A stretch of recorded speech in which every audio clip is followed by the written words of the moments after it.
At my sister's wedding, a security guard stopped me at the steps. He held up 2 photos.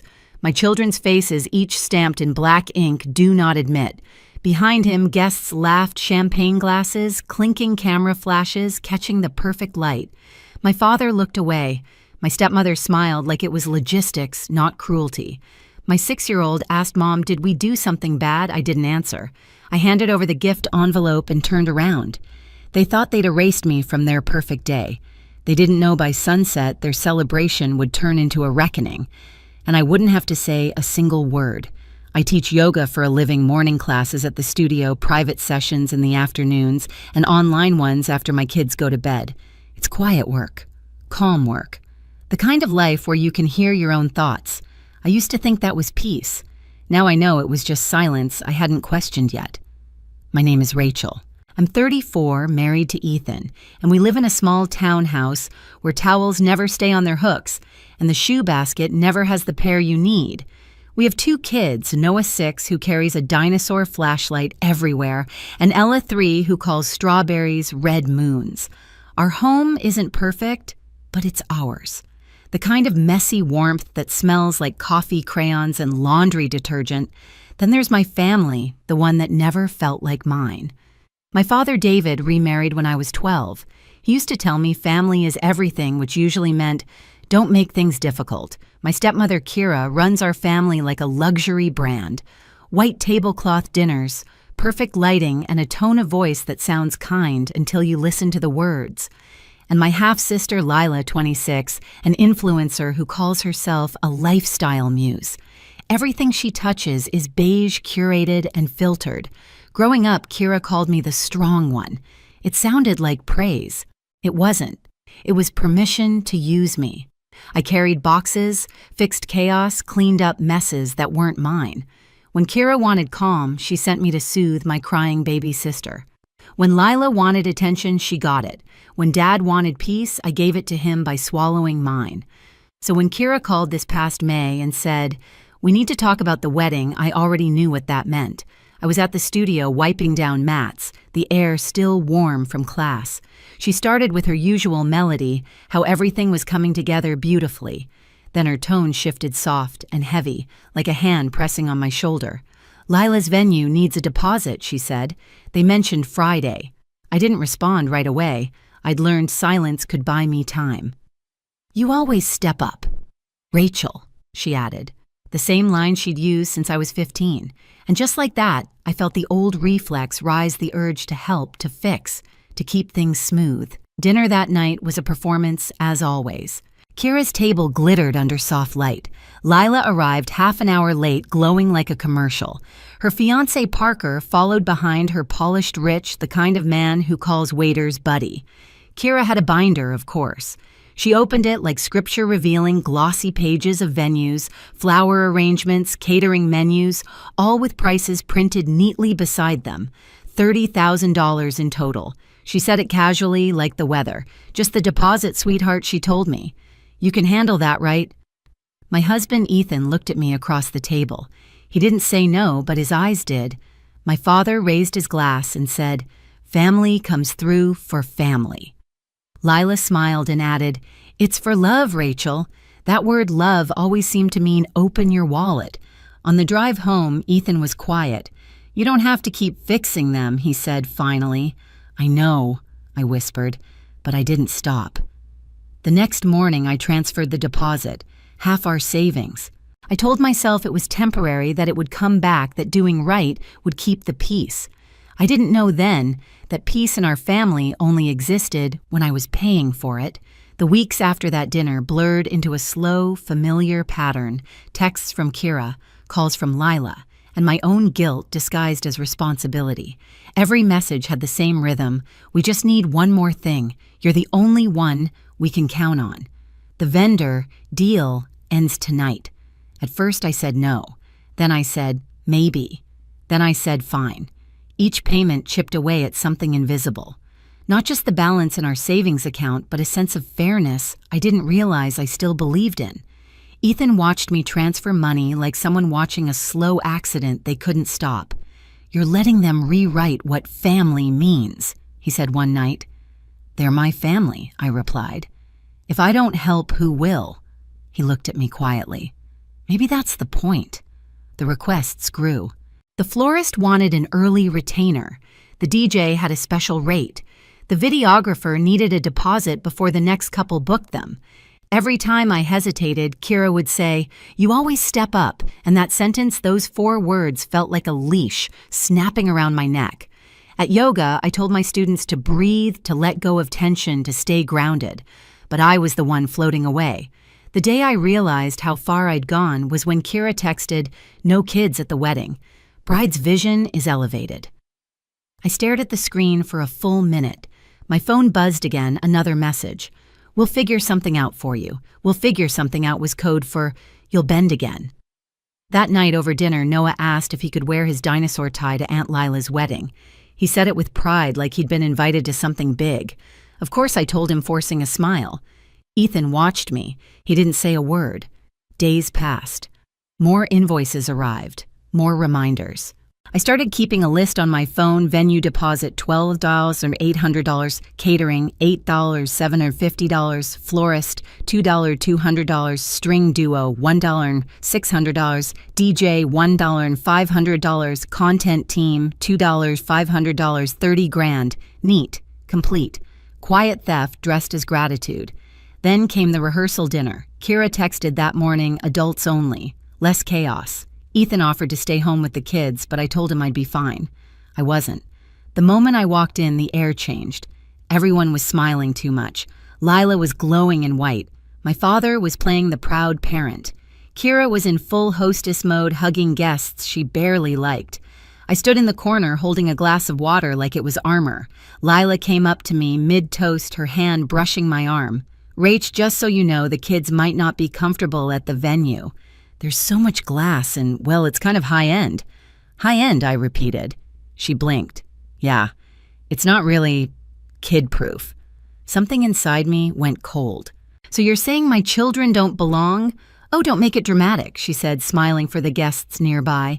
"It's just the vibe." The vibe. That word, her whole life. I left early. No scene, no tears. Just the long drive home with the car radio off. Ethan was waiting at the table when I walked in. "What happened?" I shook my head. "They think our kids ruin the vibe." He exhaled slow. "Then maybe it's time we ruin theirs." I didn't sleep that night. I stared at the ceiling, thinking about how peace used to mean obedience, how family had become a tax I kept paying. The next morning, I didn't send the last payment. Kira called within hours. "Sweetheart, we need to lock in the content team today." "I'll think about it," I said. "You know how stressful weddings are, then maybe you should have planned better," I replied before hanging up. It was the first time I'd ever hung up on her. The silence afterward felt like oxygen. I didn't know it yet, but that small act, refusing to send one more dollar, was the first crack in their perfect picture. And cracks have a way of spreading. The silence didn't last. By the next morning, my voicemail was full. One from Kira, fake tears, trembling voice. One from Dad lecturing about doing the right thing. And one from Lila, half crying, half offended that I would make this harder than it needs to be. I ignored them all. That night, Ethan and I sat at the kitchen table, the kids asleep upstairs. The glow from the fridge light fell across our unpaid bills, my yoga class rosters, and the envelope marked wedding expenses. "I can't keep funding people who wouldn't even let our children in the room," I said. Ethan leaned back. "Then stop trying to explain it. Just document everything. Make it real." So I did, line by line, each transfer, each receipt. I wasn't being petty. I was keeping proof. For years, Kira's power came from gaslighting. She'd rewrite every story until you doubted your own memory. But numbers don't lie. A few days later, my phone lit up with a message from Lila Final payment, due tomorrow. "Thank you, sis." I stared at the text, my thumb hovering over the keyboard. Then I typed back, "I've already paid more than anyone else. That's my final contribution." The typing bubbles appeared, disappeared, came back. Then, "Don't make this ugly, Rachel. We're family." Family. That word again, always used as a weapon. I put my phone down. Ethan smiled slightly. "That's the sound of a boundary, but boundaries don't stay quiet in my family." 2 days later, Kira showed up at my studio. She looked flawless, cream blazer hair, pinned tight smile, sharpened like glass. My students had just left. The room still smelled faintly of lavender spray and sweat. Rachel, she began softly like she was comforting a patient. We're all under pressure. Lila's falling apart. Your father's heart can't handle the stress. Why are you doing this to us, to you, I said. I paid for half your daughter's wedding. Her lips twitched. You're overreacting. It's just money. It's never just money, it's respect. For a moment, her mask slipped.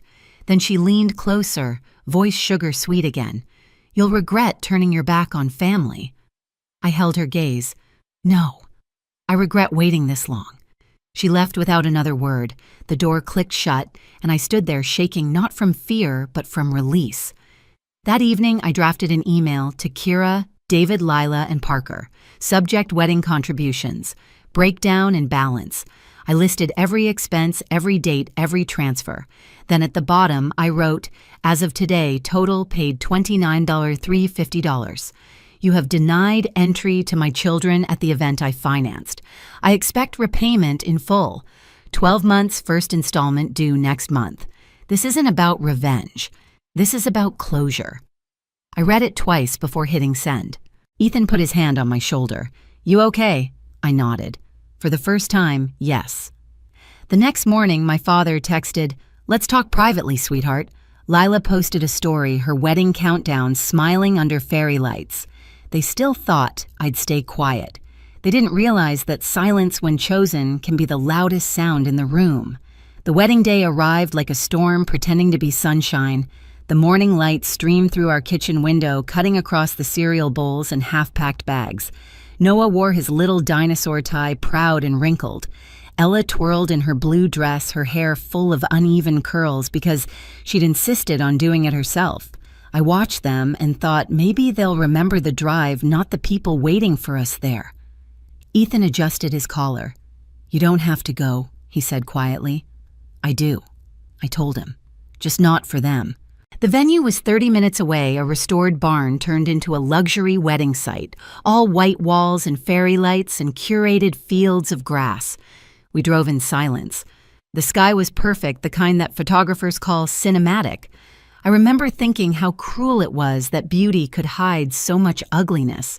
When we reached the top of the gravel path, the security guard stepped forward. His suit was too formal, his smile too polite. Afternoon, he said. Can I have your name, Rachel? I hesitated. And these are my children, Noah and Ella. He looked down at his clipboard, then pulled out a clear plastic sleeve. Inside were 2 color photos, Noah's school portrait, Ella with her pigtails. Across each face, bold letters read, do not admit. I felt the world tilt. Where did you get those? My voice sounded foreign, too calm. He glanced toward the entrance. Bride's request. No minors inside. Liability policy. There's no policy. I said, that's my son and daughter. He shifted uneasily. Ma'am, I don't make the rules. Behind him, I saw Kira step out of the doorway, every inch composed. Rachel, she said, like we were discussing the weather. It's not personal, it's just for the aesthetic. Candles, glassware, you understand. My father was a shadow behind her, looking anywhere but at me. And from just inside the barn, I caught a glimpse of Lila in white, perfect trembling, peeking like she was scared to smudge her own illusion. Noah tugged my hand. Mom, did we do something bad I couldn't answer? Because anything I said would have cracked my voice wide open. Maya's no, Ethan's hand brushed mine. I felt his pulse steady and angry. I handed Kira the envelope we'd prepared. Congratulations, I said. My tone was even quiet surgical. Then I turned. The gravel crunched under our shoes. The wind shifted. Behind us, laughter resumed, nervous, brittle. In the car, Noah asked if we were still going to the party. Ella hummed a song she made up about frogs. I just drove. The farther we got from that barn, the easier it was to breathe. 10 minutes later, my phone rang. Unknown number. I almost ignored it, but instinct made me swipe. Rachel, a deep voice said. This is Adam, Parker's father. I pulled over, glanced at Ethan. Yes, I just saw the list, Adam said. The one with your children's photos. My throat tightened. I didn't send it. I know. And I'm calling to tell you the wedding is off. My family won't be part of this circus. Silence. Then he added, his tone colder. They're on their way to your house to beg. Don't open the door." He hung up before I could speak. 2 hours later, the knocking started. Sharp, desperate. "Rachel." It was Lila's voice, high-pitched, breaking. "Please, let's talk." Behind her, I could hear Kira's controlled tone, the kind she used when she wanted the world to think she was still in charge. "Be reasonable, Rachel. This can be fixed." My father's voice came last small, tired. "Sweetheart, open up." Ethan met my eyes across the room. I didn't move. The knocks grew louder, then quieter, then stopped. Instead, the phone started buzzing, calls, voicemails, texts. I flipped mine face down on the counter. We made grilled cheese sandwiches. Noah dipped his in ketchup. Ella called hers cheese circles. The world felt small again, safe. At 6:14, Kira left a voicemail that began like an apology and ended like a threat. "You embarrassed us," she hissed. "You owe us a conversation. You owe us." At 7:03, Adam called again. "I've canceled every vendor my side paid for," he said. "I won't bankroll cruelty. You'll get partial refunds within 48 hours. Send me your totals." I opened my laptop. The cursor blinked on a blank email waiting. I typed out the numbers, each one like a heartbeat returning to me. Venue $12, $800. Catering, $8, $750. Florist, $2, $200. Strings, $1, $600. DJ, $1, $500. Content team, $2, $500. Total, $29, $350. Then I wrote the truth. "You denied entry to the event I financed by posting my children's faces under Do Not Admit. I expect repayment in full, 12 months. First payment due next month." This isn't about revenge. This is about closure. I sent it to all of them, Dad, Kira, Lila, Parker, and CC'd Adam. Responses flooded in within minutes. Kira, "How dare you threaten your family? Dad, we can talk privately, sweetheart." Lila, 12 months, LOL. "We're not a bank." Parker, "Give me time to figure things out." Ethan read them with me. "Clear," he said softly. "Good." The next evening, my father showed up in person. He didn't knock long. When I opened the door, he looked smaller than I remembered. "This got out of hand," he said. "You could have handled it quietly." "They printed my kids' faces, Dad," I said. "That's not a mistake. That's a message." He rubbed his temple, sighing. "You could have stayed. For your sister." "You mean for the performance?" I said. "Peace without respect isn't peace, it's silence." He blinked, confused by how calm I sounded. "I don't recognize you," he murmured. "I know," I said. "For once, I recognize myself." He left without slamming the door. That, I decided, was progress. The following morning, Kira posted a long Facebook caption about protecting your joy from jealous people. My cousin sent me a screenshot. I didn't reply. At noon, Adam's email came through, refund summary attached. He'd clawed back $6 and $200 and wired it to me. The note read, "Applied to your totals. Parker will cover the rest. If he doesn't, I will. I won't be associated with people who blacklist toddlers." For the first time in weeks, I laughed. A real laugh. Days turned into weeks. Lila's tone shifted from rage to guilt to bargaining. "Let's talk like adults," she texted. 10 minutes later, wow, ignoring me, power trip much. Then a photo of her red eyes captioned, "This is what you did." I didn't respond. Instead, I kept teaching. I told my students to breathe into the discomfort, to find strength in stillness. What I didn't tell them was that I was finally learning to do it too. Then one afternoon, Lila showed up at my studio door, sunglasses, bun, trembling hands.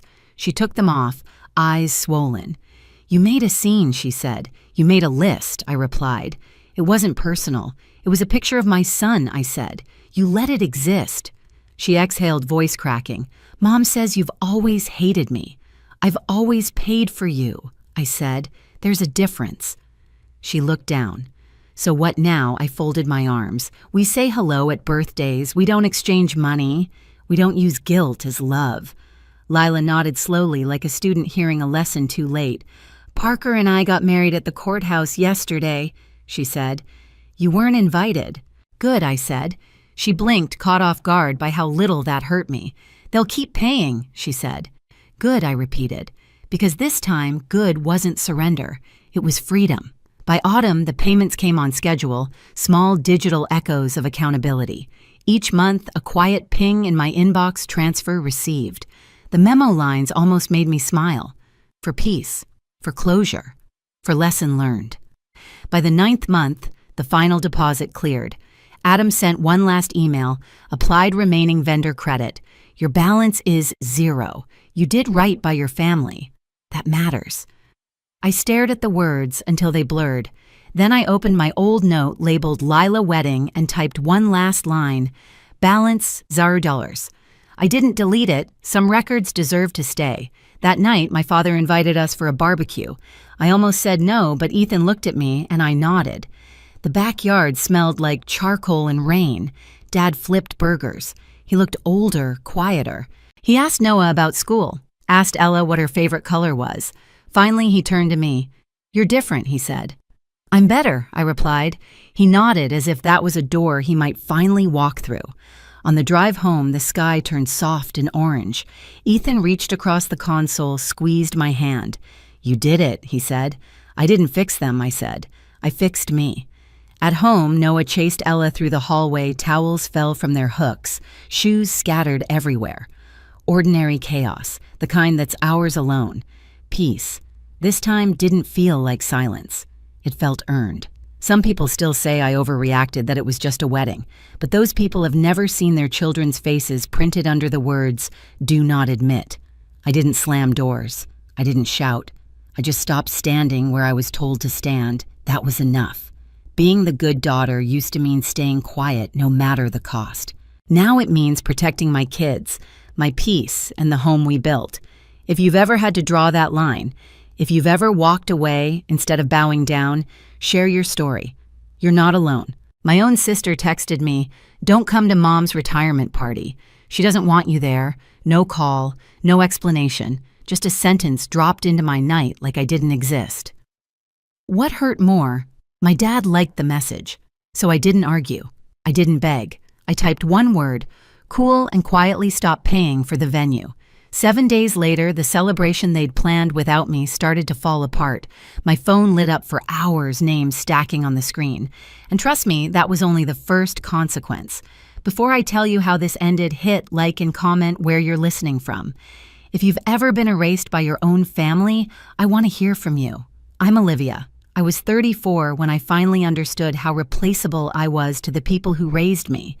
On paper, my family looked fine. The kind neighbors waved at, the kind that posted smiling photos every holiday. If you walked into my parents' house, you'd see framed memories lining the hallway, birthdays, graduations, vacations that looked effortless in hindsight. What you wouldn't see was how those moments were built, or who carried them.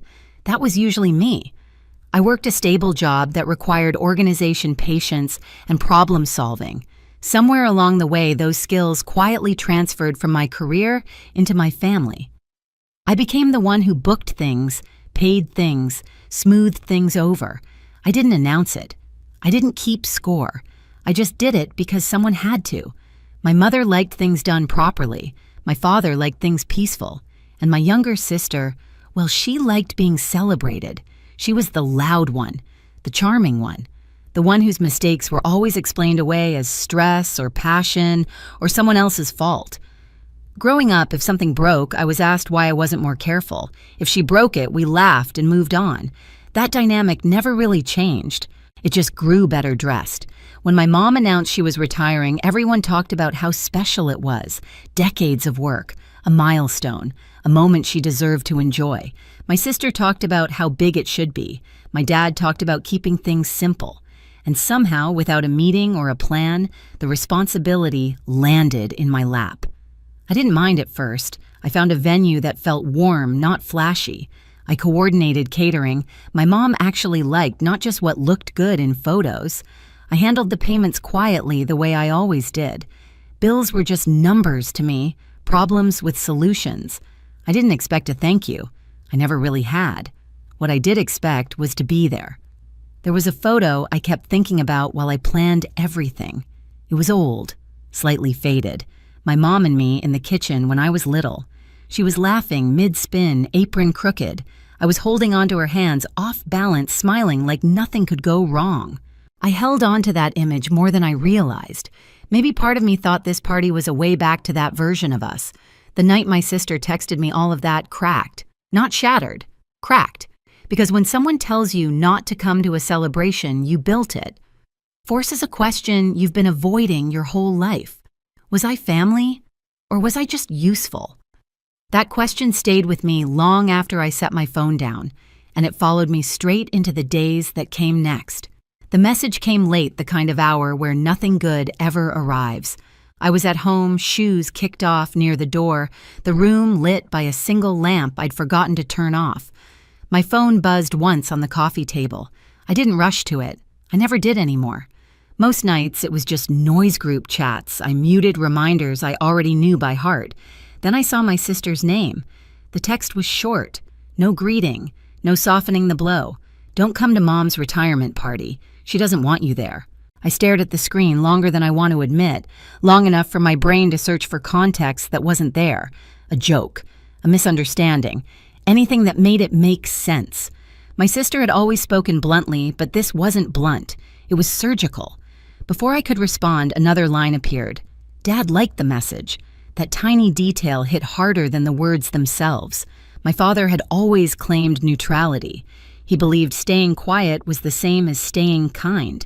Growing up, he'd sit at the end of the table while arguments unfolded, nodding occasionally, offering nothing that might disturb the balance. I used to think that meant he was fair. Now I understood it meant he was comfortable letting other people take the damage. I set the phone down. My chest felt tight, not with panic, but with something colder, the kind of clarity that arrives when denial finally gives up. I didn't cry. I didn't pace. I didn't draft a paragraph defending myself. I typed one word. Cool. That was it. Then I opened my laptop. The venue confirmation email was still open from earlier that day. I'd been checking details, making sure everything was set. Without hesitation, I started undoing what I'd built, one cancellation at a time. Each click was quiet, clean, the kind of efficiency I was known for. The payments didn't fight back. The bills didn't argue. They just disappeared one by one like they'd never belonged there in the first place. What surprised me most was how calm I felt. The next morning, I waited for something, an apology, a call, even an awkward explanation. None came. The silence stretched through the day and into the next. It was the kind of silence that answers questions without saying a word. They weren't confused. They weren't conflicted. They were simply assuming I'd fall back into place. A few days later, messages started trickling in. My sister accusing me of being dramatic. My mom asking why things weren't moving forward. No one asked how I was. No one acknowledged what had been said to me. They spoke like the problem wasn't what they'd done, but that I'd stopped fixing it. That's when the shift happened. Not loud, not sudden, just a quiet realization settling in my chest. If I kept stepping back into the role they'd assigned me, this would never end. There would always be another event, another bill, another line crossed, explained away as family. And for the first time, I didn't rush to close the gap. I let it stay open, because something told me this wasn't the worst thing they were going to do. And I was right. The day of the party arrived without ceremony. I woke up early out of habit, my body still wired to solve problems that were no longer mine. For a moment, I reached for my phone, then stopped. There was nothing I needed to check.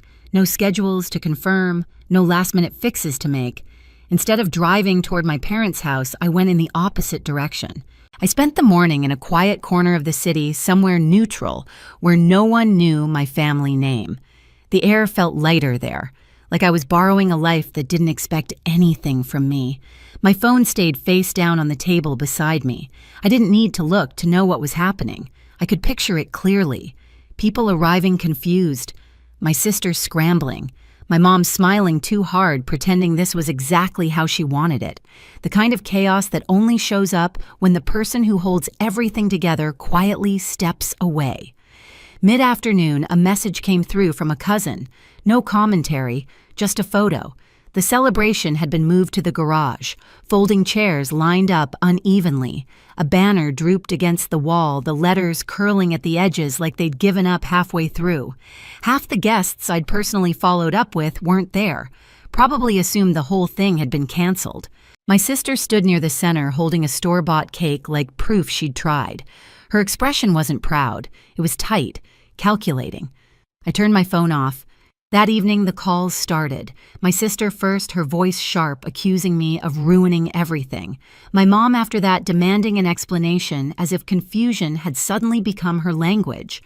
Even my dad tried once, leaving a voicemail that said a lot without actually saying anything. No one asked why I'd been hurt. They only wanted to know why things weren't working. A few days later, my sister texted like nothing had happened. There was a family dinner planned. I should stop acting childish. Come back, fix it. I didn't reply. Not long after, I had a work trip scheduled, just a few days out of town. Against my better judgment, I reached out to my parents and asked if they could watch my dog while I was gone. He loved their yard. I told myself it was temporary, controlled, safe.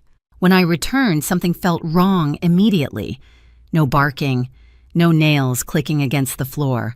No familiar weight leaning against my legs. My mom opened the door alone. She wouldn't meet my eyes. "He's gone," she said. For a second, I thought she meant he'd run off, that there'd been an accident. My chest tightened. Then she added casually, "Your sister took care of it." The words didn't land right. Took care of it? How? She sighed, already irritated. She found him a new home. Someone who needed him more. That was the moment everything shifted. This wasn't about a party anymore. This wasn't about hurt feelings or misunderstandings. They hadn't just erased me. They'd crossed a line they couldn't walk back. And for the first time, I wasn't thinking about how to keep the peace. I was thinking about how to protect myself. I didn't raise my voice when my mom said it. She found him a new home. The sentence floated in the space between us like it was normal. Like it didn't rearrange something fundamental inside my chest. I asked one question. My voice sounded unfamiliar to my own ears, too steady. "Did you give her permission?" My mom crossed her arms, already defensive. "You were away. She handled it. We didn't think you'd mind once you calmed down. Once I calmed down." That phrase had followed me my entire life. It was always used right after someone hurt me, as if my reaction was the real problem, not the act itself.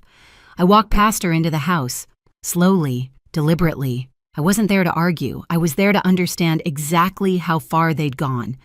My sister's things were still everywhere. Shoes by the door, a jacket tossed over a chair, proof she moved through this house with complete ownership, like it belonged to her. I found my dad in the backyard. He was trimming hedges, headphones on, pretending the world couldn't reach him if he stayed busy enough. I took them off for him. "Did you know?" I asked. He didn't answer right away. He just stared at the grass like the right response might grow out of it. "She said it was temporary," he finally muttered, "that it would be better for everyone. Everyone except me."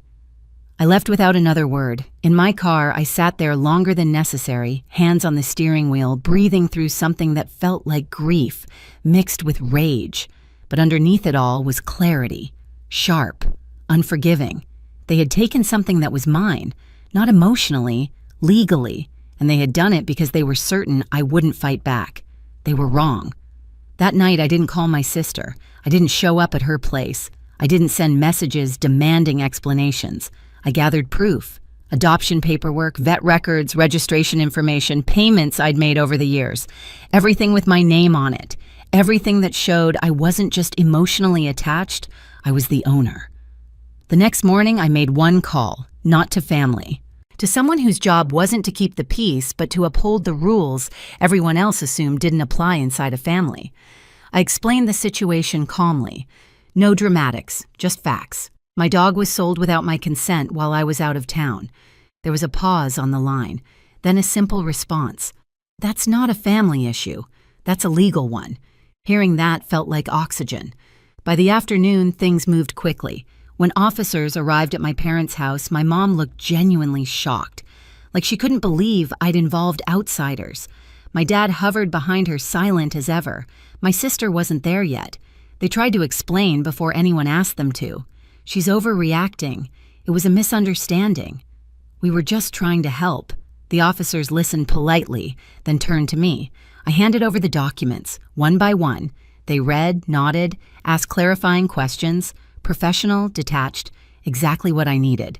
"Who sold the dog?" one of them asked. My mom hesitated. That alone was enough. "Your sister," she said finally. "And where is she now?" "She's on her way." When my sister pulled into the driveway, she stepped out of her car, smiling, that confident, charming smile she'd used her whole life to diffuse consequences. Then she saw the uniforms. Her smile faltered. "What's going on?" she asked, eyes flicking between us. One of the officers spoke calmly. "Did you sell a dog that doesn't belong to you?" She scoffed. "I rehomed him. It was the right thing to do. Did you have permission from the owner?" She opened her mouth, closed it, rolled her eyes. She was being dramatic. I knew she'd get over it. That was the moment. Not when the officer explained the situation, not when the paperwork came out, but when my sister realized her usual confidence wasn't working. They placed her in handcuffs. My mom screamed. My dad shouted that this was unnecessary, that we could talk about it, that this was family. The officer didn't even look at them. "Family doesn't give you the right to sell someone else's property," he said. I didn't feel triumph. I didn't feel revenge. I felt still.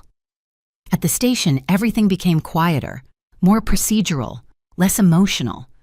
I sat in a plastic chair, hands folded, answering questions I'd already prepared myself for.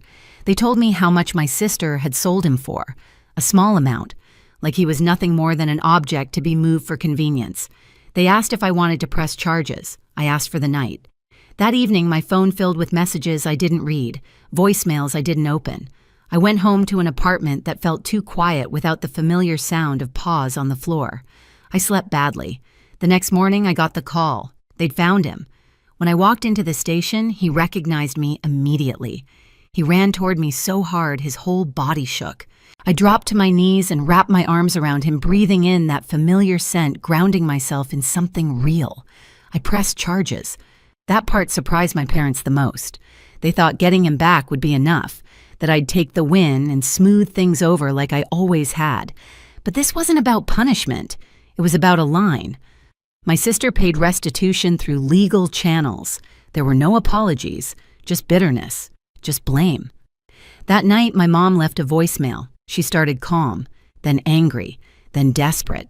She said if I didn't drop everything I was choosing to walk away from the family, I deleted it. Because for the first time, that wasn't a threat. It was a confirmation.